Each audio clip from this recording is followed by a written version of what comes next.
우리 인사 나누겠습니다. 샬롬. 우리 옆 사람에게 인사 나누겠습니다. 샬롬.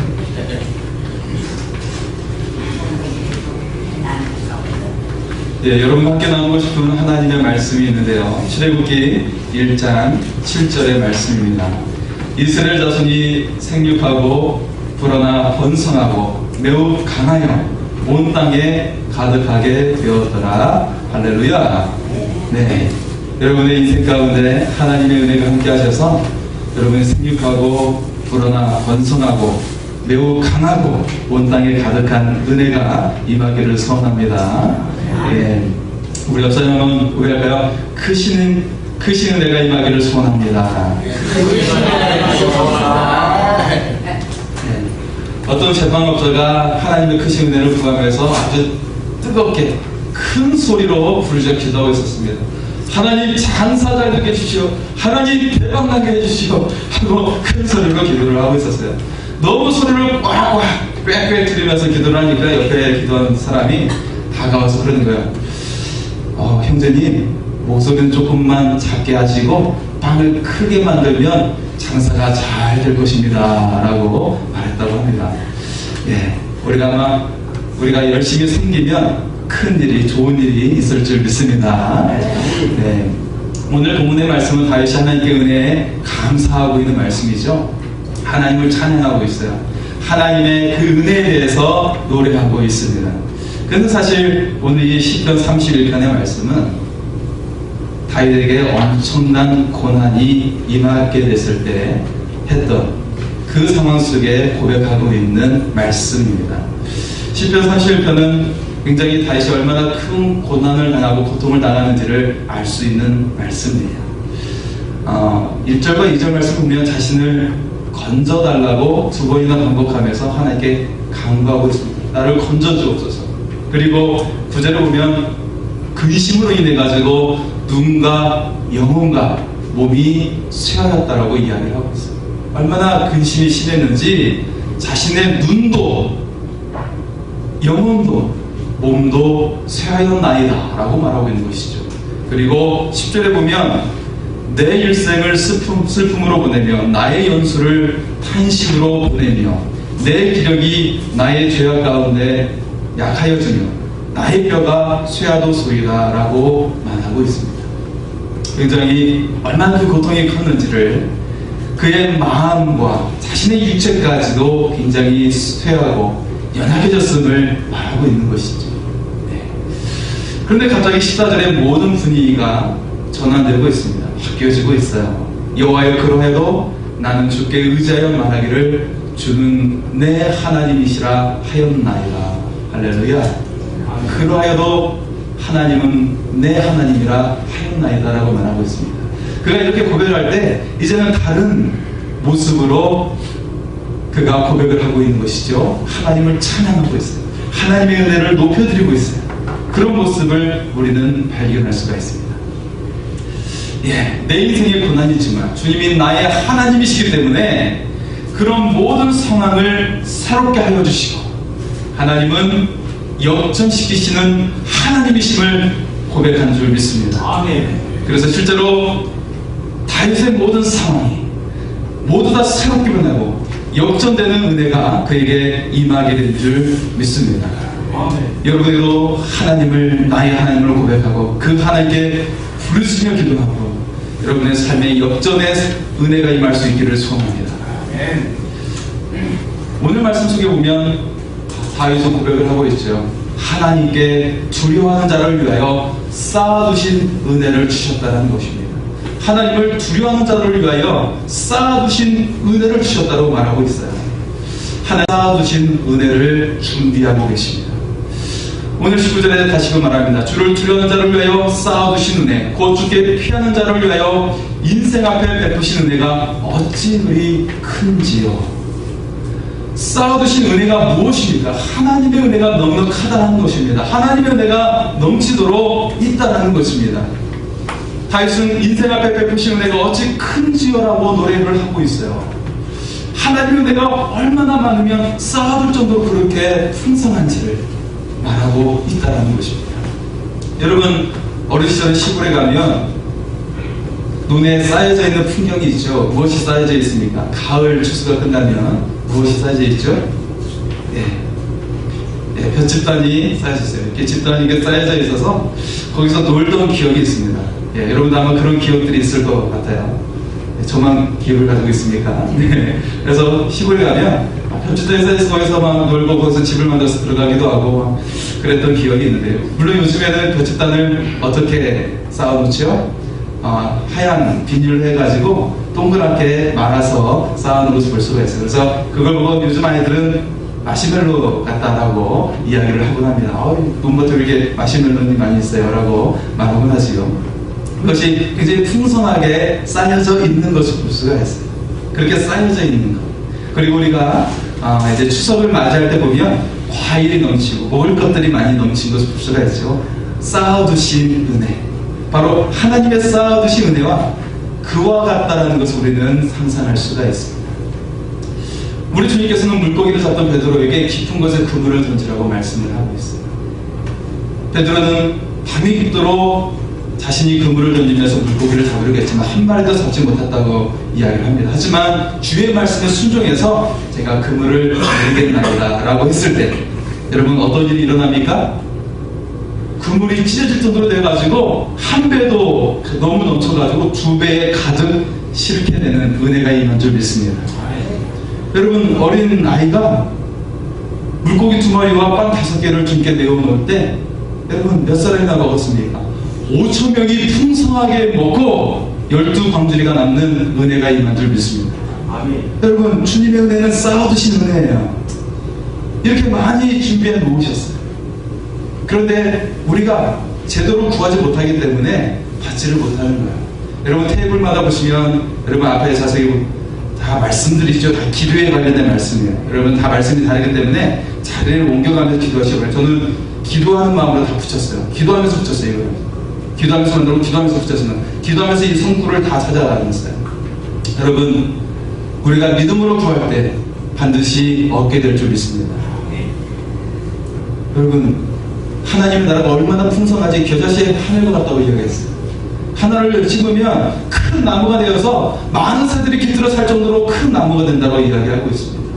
그리고 누룩처럼 퍼져나가서 크게 부풀려 넘치게 된다라고 이야기를 하고 있는 것이에요. 이 천국의 모습이 바로 믿는 자의 모습이라고 이야기합니다. 하나님 나라가서 이루어지는 것뿐만 아니라 우리의 삶 가운데 믿으면 이런 천국이 임하게 될 줄 믿습니다. 우리 옆 사람에게 천국이 임할 줄 믿습니다. 인사 한번 나눌까요? 다윗은 고백합니다. 주께 피하는 자에게 쌓아두신 은혜가 있다는 거예요. 주께 피하는 자에게 쌓아두신 은혜. 그 첫 번째로 하나님의 그 쌓아둔 은혜로 말미암아 하나님의 보호를 받게 된다는 것입니다. 다윗은 사울 왕에게 7년 동안 쫓김을 받게 되었어요. 더 이상 도망갈 곳이 없게 되어가지고 자신의 적국이면서 다윗이 골리앗을 죽였던 그 나라 블레셋에 숨어 들어가게 되었습니다. 얼마나 참담했겠습니까? 또한 자신의 아들 압살롬이 반역을 일으켜서 도망을 가게 되었지요. 얼마나 급한지 신을 제대로 신지 못하고 맨발로 도망을 갔어요. 누가요? 다윗 왕이 맨발로 도망을 가게 돼요. 누가 자신을 쫓아냈는데요? 아들 압살롬이 자신을 쫓아냈어요. 반역을 일으켰어요. 바로 오늘 배경의 말씀이 아들 압살롬의 반역에 대한 말씀입니다. 맨발로 아무것도 가진 것 없이 쫓겨났어요. 오늘 11절에 보면 모든 대적들이라고 다시 말하고 있는데요. 어떤 사람들일까요? 이 모든 대적들은 다윗의 신하들이 있고 다윗의 많은 사람들, 거기에는 자신의 친구도 있었어요. 자신의 가까운 사람마저도 자신에게 등을 돌린 것입니다. 심지어 아들이 반역을 했으니까 말을 다 한 것이죠. 다윗은 20절에 고백합니다. 다윗이 하나님께 피하려더니 자신을 은밀한 곳에 숨기사 사람의 꾀에서 벗어나게 하셨다라는 거예요. 우리는 가끔 연예인들이 사업하다가 망하게 되었다는 이야기를 듣게 되죠. 그런데 거기에는 다 이유가 있습니다. 연예인들은 공인이기 때문에 보통 30명의 사기꾼들이 달려든대요. 거기 뭐 지인도 있고 다른 유명한 사람들도 있고 막 달려들어가지고 사기를 친답니다. 거기에서 한번 잘못 걸려들면 사업을 하다가 한순간에 망하게 된다는 거예요. 그래서 어떤 연예인들은 재기를 아예 못하는 경우도 있고 다시 막 열심히 일해가지고 재기하는 경우도 있는 걸 볼 수가 있죠. 여러분, 사람이 성공하고 일을 잘 될 때 마귀떼와 같은 사기꾼들이 달려든다는 것이에요.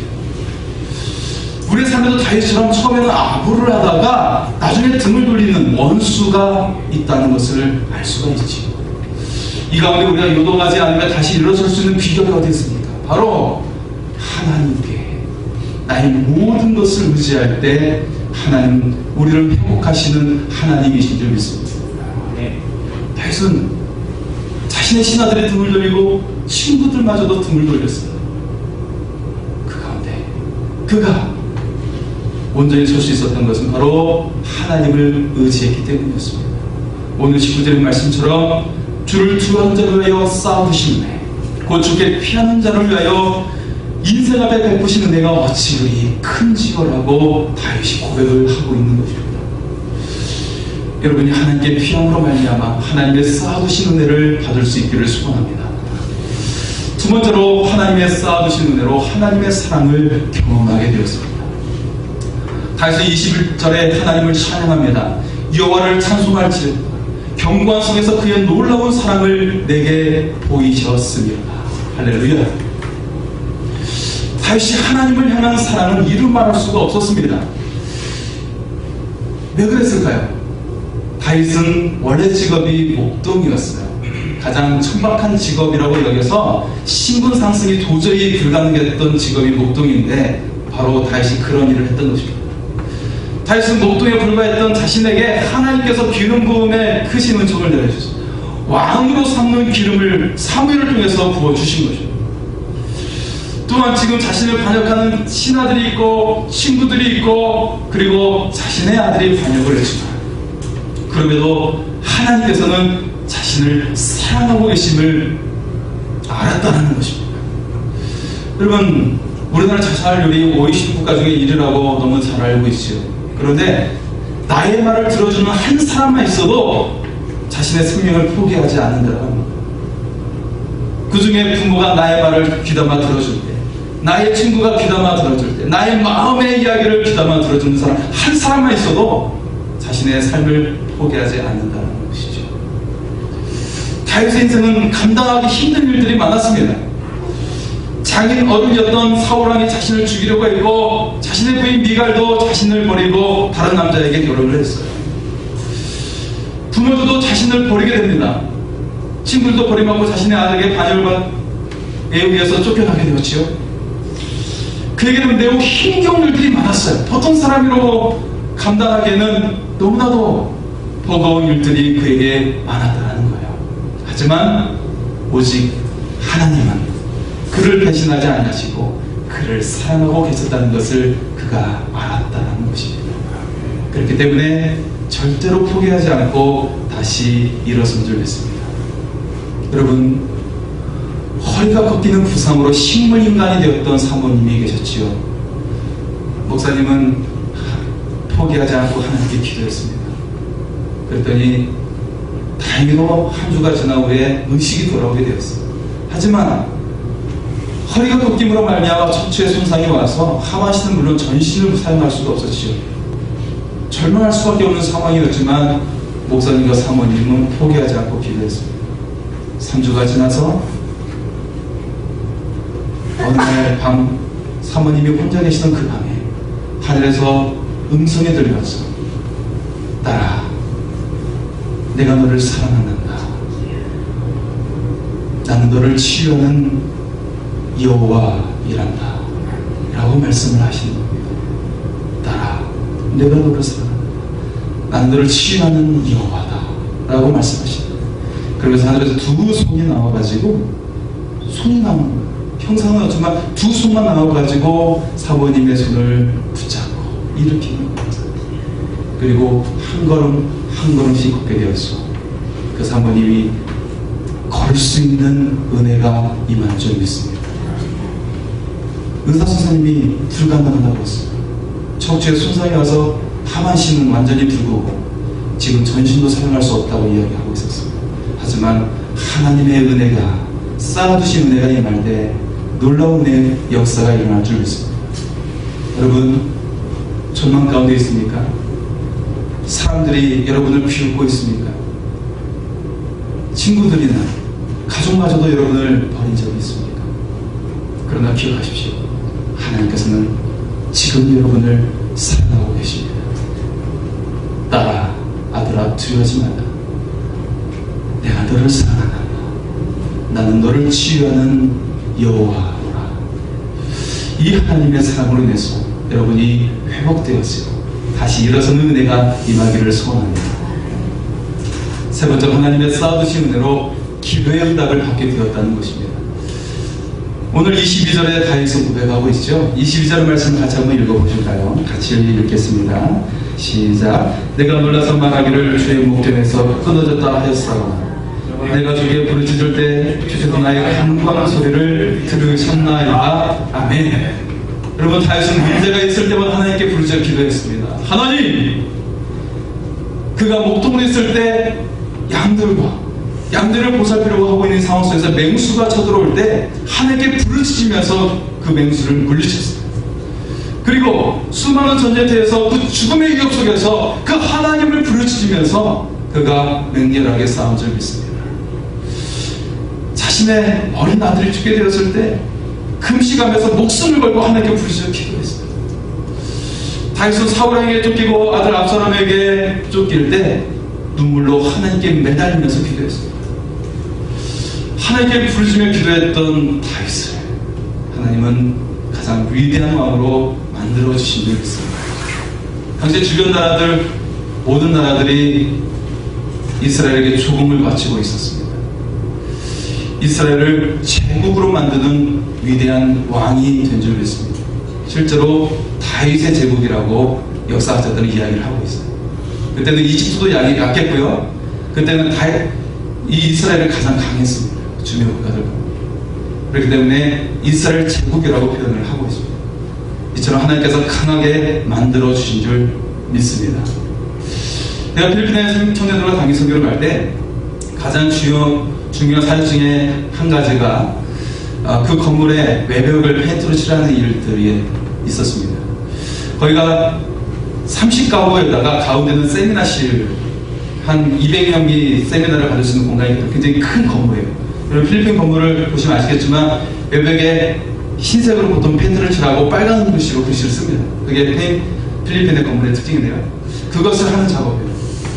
네. 그런데 저희가 비행기 착륙할 때부터 엄청난 비가 쏟아져가지고 굉장히 불안하게 착륙을 했어요. 비행기가 굉장히 불안하게 비바람이 불어지고 굉장히 세게 비가 내리는 겁니다. 그리고 하루 온종일 비가 내리고 필리핀이 우기가 시작되면 한 달 내내 비가 온다는 거예요. 내일 당장 페인트 사역을 해야 되는데 굉장히 염려가 되면서 하나님께 기도했어요. 다행히 우리가 그 첫째 날 그 사역 과정 가운데 우리가 그 필리핀에 유일하게 있는 기도원에 가서 기도하는 그런 일이 했었는데 정말 하나님께 기도해 주시오. 이 모든 사역을 은혜롭게 마칠 수 있도록 인도하여 주옵소서. 그리고 그 다음날 사역을 시작하는 그 아침에 놀랍게도 비가 멈춘 줄 믿습니다. 할렐루야. 비가 멈췄어요. 그리고 청년들이 다 달라붙어서 다 열심히 그 진흙벌을 받고 막 페인트를 열심히 다 칠했어요. 막 사대로 올라가서 칠하고. 그리고 정말 오후 한 4시간 만에 그 사역을 완전히 다 마쳤어요. 그리고 또 저녁이 되니까 비가 내리기 시작합니다. 나머지 일정 내내 또 비가 또 내리는 겁니다. 여러분, 하나님의 은혜가 함께 하신 줄 믿습니다. 여러분, 우리 주님은 믿고 구하는 자에게 반드시 응답의 은혜가 임한다고 말씀을 하고 있습니다. 여러분, 우리가 하나님을 신뢰하고 기도할 때 믿고 구하면 받게 되는 크신 은혜가 임할 줄 믿습니다. 자, 네 번 강하고 담대해진다라는 것이죠. 다윗은 24절에 고백을 하고 있습니다. 여호와를 바라는 너희들아 강하고 담대하라. 할렐루야. 다윗은 하나님을 의지하며 담대하게 앞으로 나아갔습니다. 목동일 때 사자와 곰이 나타나 양들을 해치려 할 때도 담대하게 나아가서 싸웠습니다. 그가 골리앗 앞에서도 자신보다 훨씬 큰 3m에 달하는 거인 골리앗이지만 하나님을 의지하면서 담대하게 물리친 줄 믿습니다. 여러분, 자신과 함께했던 군사들이 전쟁을 하고 돌아왔는데 아말렉 족속들이 자신의 가족들을 모두 데리고 다 사로잡아 간 거예요. 그래서 자신의 그 군사 400명이 자신을 죽이려 가는 것입니다. 다윗을 죽이려 가는 것이에요. 나와 함께 싸웠던 군사들인데 가족을 잃게 되었다. 그때 하나님의 말씀 보니까 다윗의 마음이 다급하여 하나님을 의지하여 용기를 냈다라고 이야기하고 있습니다. 하나님을 위해서 용기를 내서 용감한 말로 군사들을 설득하는 거예요. 지금 우리가 하나님을 의지해서 쫓아가면 우리의 가족을 구할 수 있다. 나를 따르라. 그리고 모든 가족을 구해낸 줄 믿습니다. 할렐루야. 다윗은 위기의 순간마다 하나님을 더욱 의지하면서 담대하게 앞으로 나아간 줄 믿습니다. 사랑하는 성도 여러분, 하나님께서 쌓아두신 은혜를 받을 수 있기를 소원합니다. 하나님의 쌓아두신 은혜는 언제 우리에게 임하는 것일까요? 정말 우리가 쌓아두신 은혜를 강구해요. 그것이 언제 우리에게 임하는 것일까요? 하나님의 쌓아두신 은혜는 아이러니하게도 우리의 절망의 순간에 오게 된다라는 것입니다. 절박한 순간에, 절박한 기도를 드릴 때 우리에게 임하게 된다는 것이에요.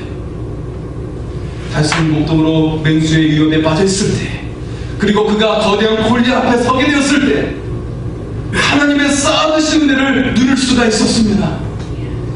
그 순간들이 전환점이 되어서 그는 군대 장관이 되었고 이스라엘을 구하는 영웅이 되었고 주변 국가에서 이스라엘 가장 강대한 나라로 만드는 영웅이 된 줄 믿습니다. 다윗은 사울에게 쫓길 때, 압살롬에게 쫓길 때 하나님의 거대한 은혜를 누릴 수가 있었어요.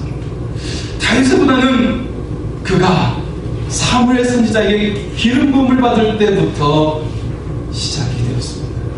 아니, 왕으로 삼는 기름 부음을 받았으니까 뭔가 좋은 자리에 올라서 편안한 삶을 누릴 것 같아요. 탄탄대로를 누릴 것 같아요.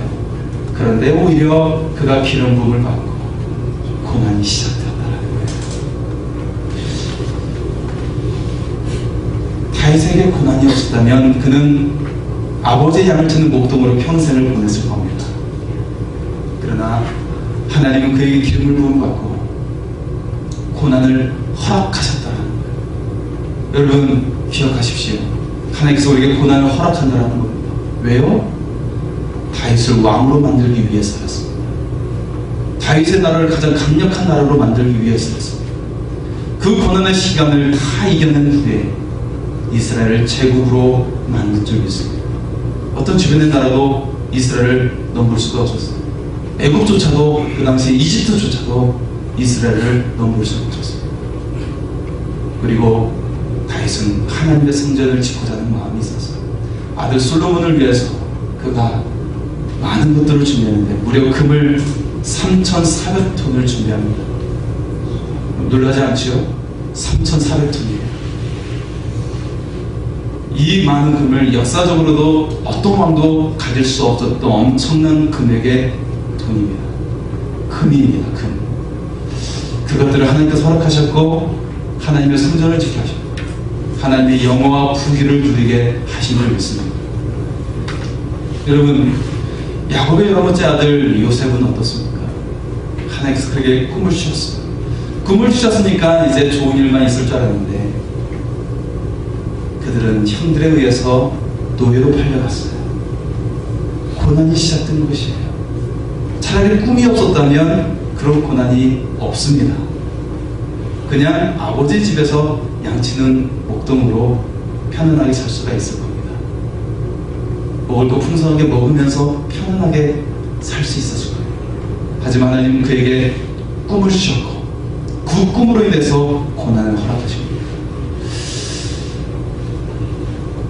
애굽에 8년간 11년이 되었습니다. 그가 노예로 간 11년이 되었어요.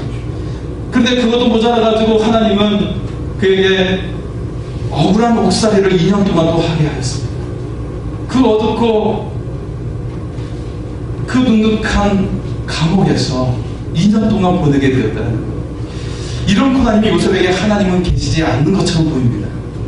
아니, 이 내가 노예 가운데 열심히 해서 정말 성실하게 생활했는데 왜 억울하게 감옥까지 보내는 것입니까? 하지만 요셉은 하나님을 신뢰했습니다. 그리고 하나님을 의지했습니다. 그래서 성경에 보니까 하나님께서 요셉과 함께 하시며 그가 하는 일에 형통함을 주셨다라고 말씀하고 있습니다. 형통함을 주셨다라는 거예요. 그래서 어떤 일이 일어납니까? 하나님께서는 요셉과 함께 하심으로 말미암아 그가 노예로 있으면서 시위대장 보디발의 집에서 가정의 그 모든 일을 맡게 되는 그런 일을 감당하는, 그렇게 섬기게 하시는 것은 바로 하나님의 섭리이신 것을 보여주고 있습니다. 그리고 그가 옷살이를 억울하게 하면서 바로왕의 밑에 있던 술 맡은 관원을 만나게 함으로 말미암아 2년 뒤에 그가 바로왕 앞에 서게 돼서 총리가 되어지는 은혜가 임하게 된 줄 믿습니다. 요셉은 고난으로 인해서 애굽의 총리가 되었고 제국을 다스리는 재상이 된 줄 믿습니다. 만약 요셉에게 고난이 없었다면 그는 아버지 양을 짓는 목적으로 편안하게 살았을 겁니다. 그러나 하나님께서는 고난을 통해서 요셉에게 쌓아두신 하나님의 은혜를 내려주신 줄 믿습니다.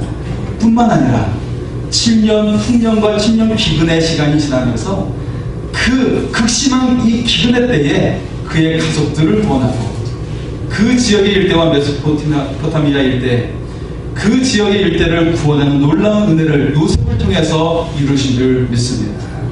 하나님은 요셉의 고난을 수많은 사람들의 구원을 위해서 준비해 놓으신 것인 줄 믿습니다. 우리의 고난이 헛된 것이 아니에요. 요셉의 고난 때문에 그 지역에 7년 기근이 왔을 때 수많은 사람들이 구원을 얻게 된 것입니다. 여러분, 하나님의 고난에는 다 의미가 있습니다. 사탄은 우리에게 주는 것은 우리를 죽이고 우리를 멸망하게 하는 것이지만, 주님께서 주시는 고난은 우리에게 하나님의 쌓아두신 은혜를 주시고자 하시는 것입니다. 여러분, 우리가 하나님께 부르짖음으로 말미암아 하나님의 그 쌓아두신 은혜를 받을 수 있기를 소원합니다. 믿고 구함으로 말미암아 하나님의 은혜를 누리는 여러분의 삶이 될 수 있기를 소원합니다. 우리 같이 찬양을 하시면서 같이 하나님의 은혜를 구하며 나갈 수 있기를 소원합니다. 하나님, 우리 인생 가운데 어려움이 있습니다. 이해할 수 없는 일들이 있습니다. 하지만 이때 내가 누구에게 하소연하는 것이 아니라 하나님께 나아가 무릎을 꿇고 기도하는 하나님의 사람입니다. 하늘에 쌓아두신 은혜를 누리게 하여 주옵소서. 그 고백으로 같이 찬양합니다.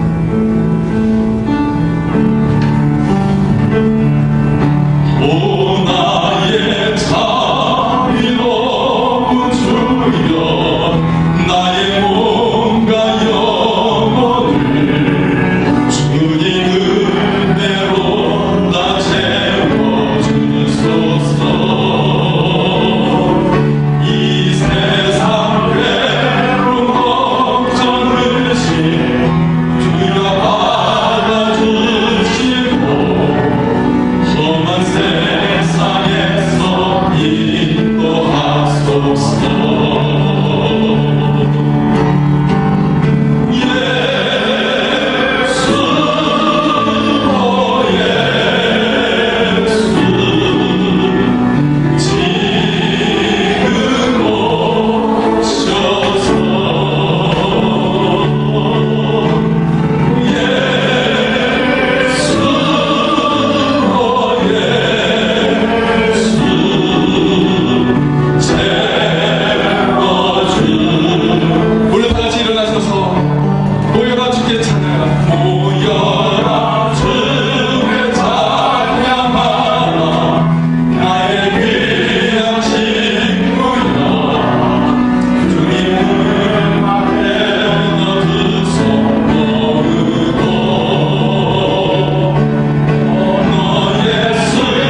주셔서 나의 삶의 문제를 해결하여 주시고 우리의 가족의 구원함을 받게 하여 주시고